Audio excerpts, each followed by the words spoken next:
Hai, dengan saya Benny. Hari ini kita akan unboxing PLN update tahun 2020. Ada apa saja di dalamnya? Penasaran kan? Mari kita tonton terus videonya.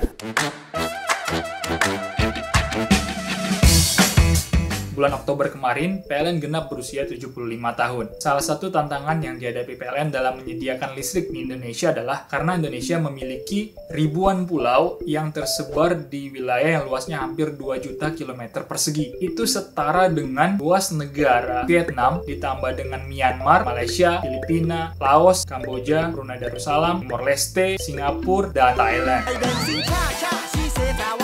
Tapi PLN harus tetap menyediakan listrik ke masyarakat yang ada di Indonesia tanpa terkecuali untuk menjalankan amanat sila kelima Pancasila. Social justice. Sekarang mari kita mulai unboxingnya.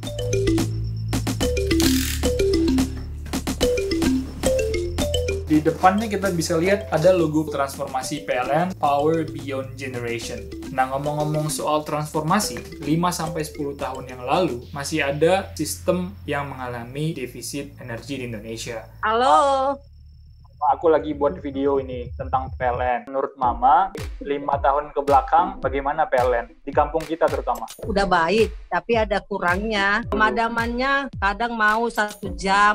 Nah, kalau dia siang itulah dia kendalanya, lagi masak air, lagi masak nasi. Kalau sekarang bagaimana kondisi PLN? Udah nggak pernah lagi ada pemadaman. Kenapa terjadi pemadaman bergilir? Karena kebutuhan listrik masyarakat jauh lebih besar dari kapasitas pembangkit yang kita miliki, sehingga harus di-manage dengan penyaluran listrik secara bergantian. Untuk menjadi bangsa yang besar, tidak boleh terjadi kekurangan energi. Pada tahun 2015, pemerintah bersama PLN meluncurkan program pembangunan 35 gigawatt. Pak Presiden Jokowi menyampaikan bahwa yang 35.000 megawatt di seluruh Indonesia dari Sabang sampai Merauke itu harus dengan cara apapun harus dikejar. Jadi targetnya tidak boleh ada lagi nih kekurangan energi di Indonesia. Dan benar, pada tahun 2017 akhirnya tidak ada lagi sistem di Indonesia yang mengalami defisit energi. Kapasitas pembangkit PLN pada tahun 2019 akhir meningkat drastis menjadi sebesar 43 gigawatt. Tes.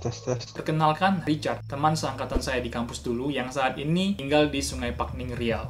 Sungai Pakning itu di mana? Sungai Pakning itu di Kabupaten Bengkalis, Kelurahan Sungai Pakning, Desa Sungai Selari. Gak masuk pelosok kan? Ya, intinya tidak ada pom bensin di sini, Ben. Sering mati-mati nggak? Padam nggak? Enggak sih, jarang lah ada pemadaman. Karena udah dari kota sih suplainya. Dalam seminggu ini pernah nggak padam lebih dari 2 jam? Dalam seminggu ini nggak ada sih. Dalam sebulan 2 bulan ini kayaknya nggak ada sih. Paralel dengan penambahan kapasitas baru, pemerintah bersama PLN juga meningkatkan rasio elektrifikasi di Indonesia. Rasio elektrifikasi adalah rasio antara rumah tangga yang sudah tersambung dengan listrik terhadap total rumah tangga nasional kali 100%. Pada tahun 2019, rasio elektrifikasi nasional di Indonesia sudah mencapai 98,89%. Yang artinya, hampir semua rumah tangga di Indonesia sudah tersambung ke listrik. Menurut saya 75 tahun ini, PLN sudah berhasil jalankan misi dan targetnya, yaitu untuk menyediakan listrik ke masyarakat di Indonesia. Kemudian pertanyaannya, apa target dan misi PLN ke depannya? Semua itu ada di dalam kotak ini. Dari banyak hal keren di dalam ini, yang paling mencuri perhatian saya adalah ini. Misi PLN di tahun 2024. Menjadi perusahaan listrik terkemuka di Asia Tenggara. Wah, ini keren sih.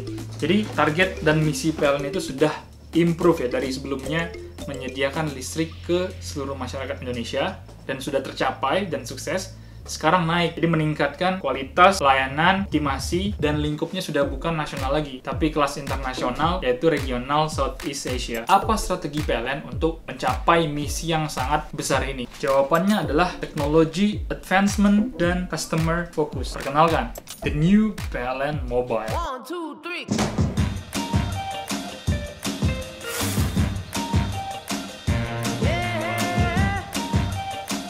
Kedua, EV Charging Station. Beberapa hari yang lalu, pas saya nonton YouTube, ternyata sudah banyak orang, terutama public figure, yang menggunakan mobil listrik. Di Indonesia, PLN sebagai yang pertama membangun ultra fast DC charging dengan kapasitas 100 kW Kemudian ada green, peningkatan energi baru dan terbarukan secara pesat dan efisien.